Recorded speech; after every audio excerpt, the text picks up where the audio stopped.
think our cameraman's laying down on the job. Alright, welcome back everybody. It's Labor Day.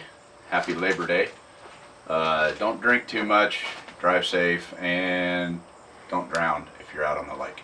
Anyway, got a box in the mail. This happened a 3 weeks ago, maybe 4. It's been a long time in the making. Been kind of busy. We've been doing some dirt work. Blew out the tire on the backhoe. That was a couple-week little wait to get a tire for it. But the wife, she's been working on her EGALA training. She is now certified in that, and she has been working on her college. She's on a college break, so now it's things have kind of quieted down to where we can actually get back to making a few videos here.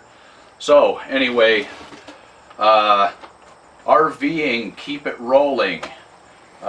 She had a giveaway, and I will be doing a giveaway here pretty soon for my subscribers. So stay tuned for that. It's going to be a project in the making. I'm going to make a Wyoming turd bird, and if you haven't ever seen one of those, just wait. I'll show you what one is. And I'm also going to be making a boot saver cane, and if you haven't seen one of those before, stay tuned. I'll show you. Anyway, so the giveaway that RVing Keep It Rolling, we had entered our name, and this is what we got. It's a machete.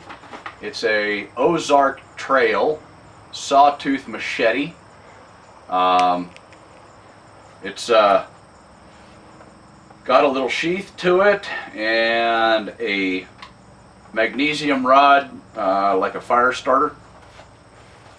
So let's see what we have here. Of course, they put a little piece of plastic on there to keep it poking through, and well, probably to keep people like me from cutting our fingers. I've got all my digits. See? We'll see what happens by the time I get done with this.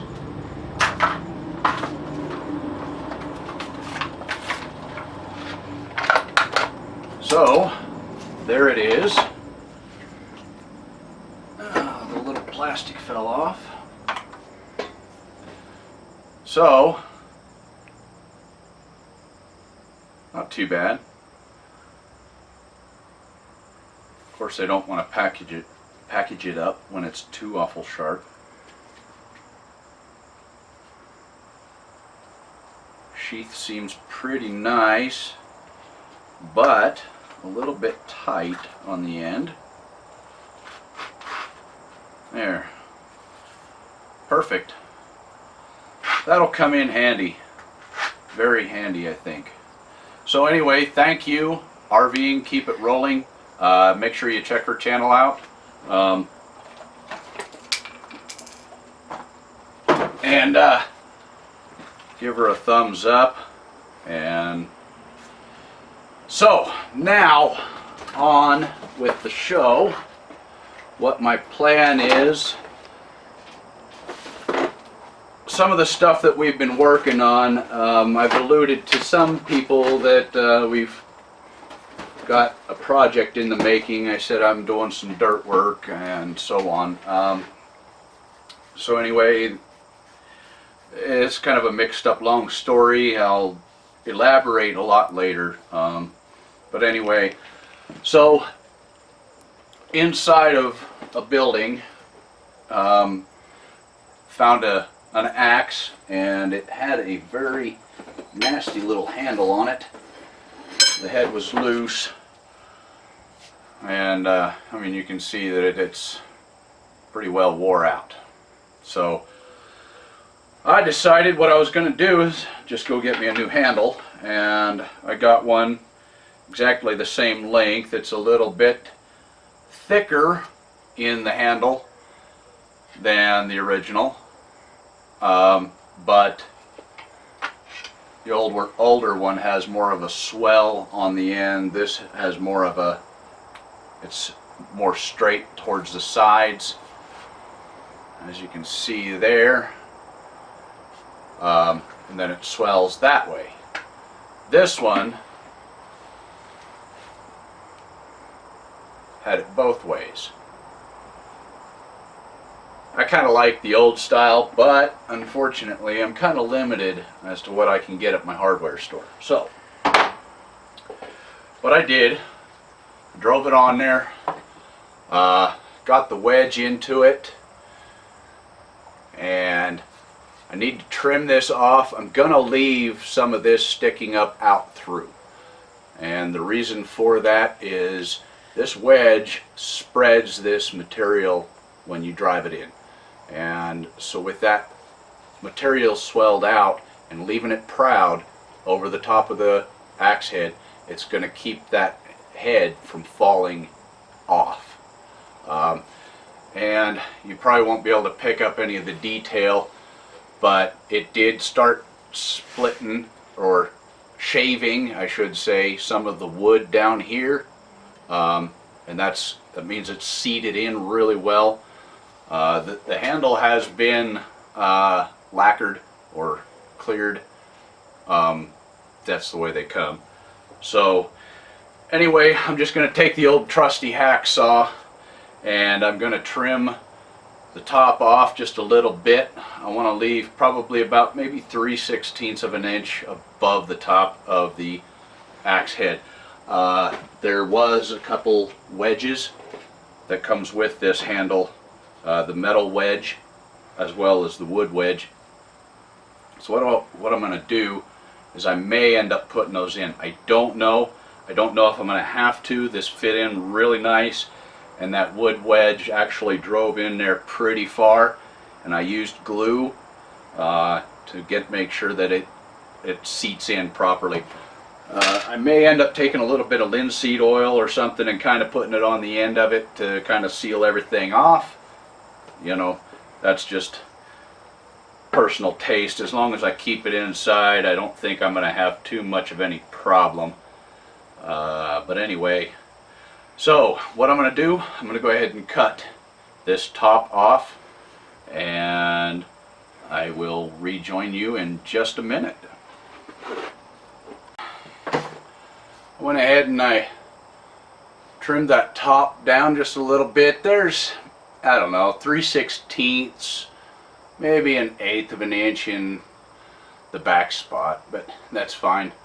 Like I said, it did seat in really well, so I don't think that I'm going to put those metal wedges in. I'll keep them off to the side just in case, but so far it actually works pretty good. I don't know what brand of axe this is.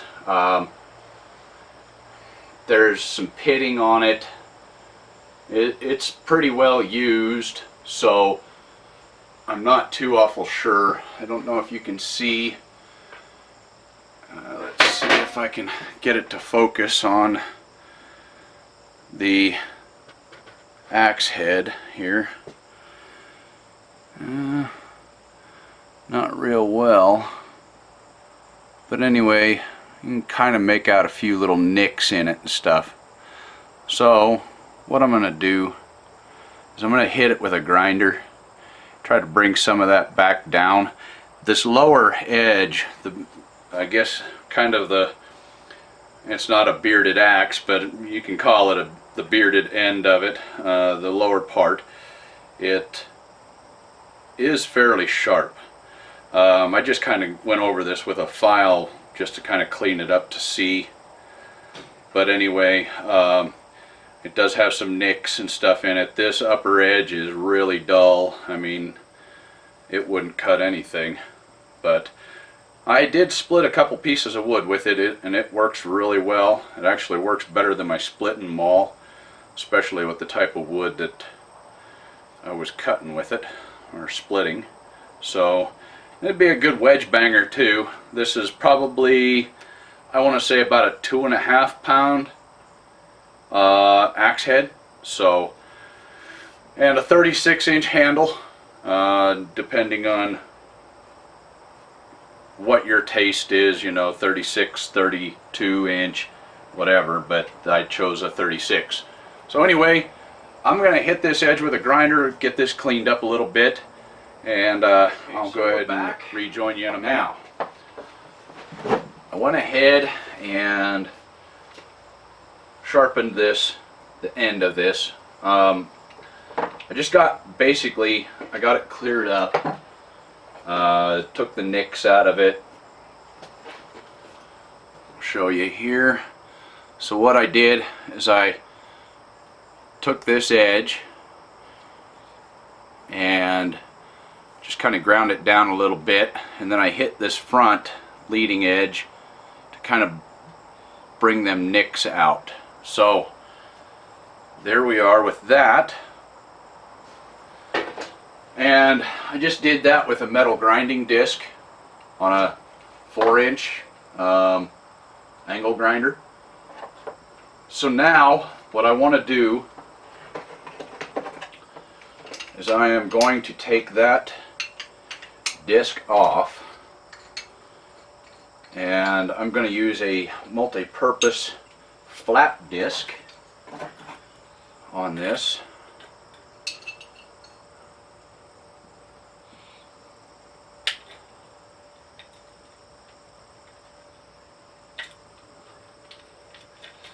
Get that changed out.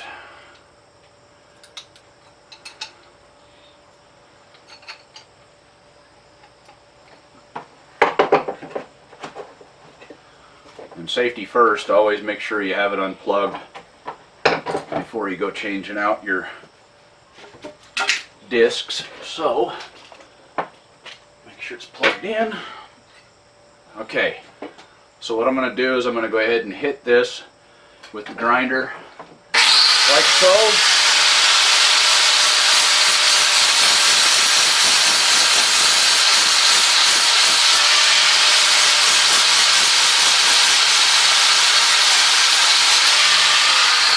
Okay, so what I'm going to do, I'll do that on both sides, kind of get the rough grind off of it, just to kind of smooth things up. Anytime you're sharpening anything, it kind of, that sharper edge kind of gets a finger to it. It's very microscopic little fingers to it, and that's actually what creates kind of a cutting edge. So anyway, what I'm going to do is I'll polish off both sides of this, make sure everything is nice and clean, no snags, no nothing, and kind of smooth this up a little bit, and should be about ready for some use. So I'll join you in just a minute after I get done cleaning that edge up. Okay, so now we're back, and I went ahead and I used the multi-purpose flat disc on this. I tried not to heat it up to where this all blued up or anything on the edge. I certainly did not want to do that. So it's pretty sharp now. I mean, it's not 100%. Can be better, I think. I don't have a axe grinding stone. When I was cleaning off some of this rust though with that multi-disc, I did find it has a little bit of writing in here, and apparently it is a Gamble's brand axe, Artisan. So the Gamble stores haven't been around for a long time, so it is fairly old. But anyway, I'm gonna take, I've got a file here that I want to use, and it's fairly coarse, but I'm gonna take and I'm gonna hit this edge with this just a little bit and try to get this upper edge fine-tuned just a little. Maybe make it just a little bit sharper, kind of match toward the bottom. where the beard, so to speak, is. So what I'm going to do, I'll go ahead and hit this with a file, and I'm just going to work it back in this direction, working it this way, and I'll do the same on this side and just give it a little bit more of a fine edge. And once I get done with that, I will go ahead and rejoin you. We'll see how it works. Alright, so now we got the axe done. Went ahead and hit it with the file, like I said, and yeah, it's got a nice edge to it. Lower part's still quite a bit sharper, but honestly that's not going to be too much of a concern. It should hold this edge fairly decent for quite a while. Pretty much do your splitting with this bottom part, or the upper part. The bottom part you usually end up, you know, you can kind of stab your log and pick it up and move it, whatever you got to do. But so works good for me, having it a little bit duller towards the top, but it's plenty sharp enough. I felt pocket knives that weren't that sharp. So anyway, we're done with that, and like I said, thank you to RVing Keep It Rolling for the machete, and make sure you go check her channel out, and make sure you click the like button, subscribe if you haven't, and also like I said, we've been working on some projects. I don't want to give too much information because it's just, you know what, not at this time. It's just something that we're not going to try to reveal too much from. But anyway, I had a buddy of mine that was helping me, and he's kind of down and out right now. They're not sure what happened to him. He ended up, I don't know if it was, they're testing to find out if there was something wrong with his heart or whatever. But anyway, he was having a problem at work, and then they ended up taking him to the emergency room. So we've been kind of delayed on some of the stuff that we've been doing because of that. So I'm trying to find out where he's at, how he's doing. He's got a nuclear test that he's got to take yet this coming up week. So we'll see what happens, and hopefully he's able to get back on his feet. But anyway, thanks for watching. Make sure you click that like button, hit the subscribe if you already haven't, and hit the bell for notifications. Check us out on Facebook, 120 Acre Wood, and as always, have a good day.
Perfect.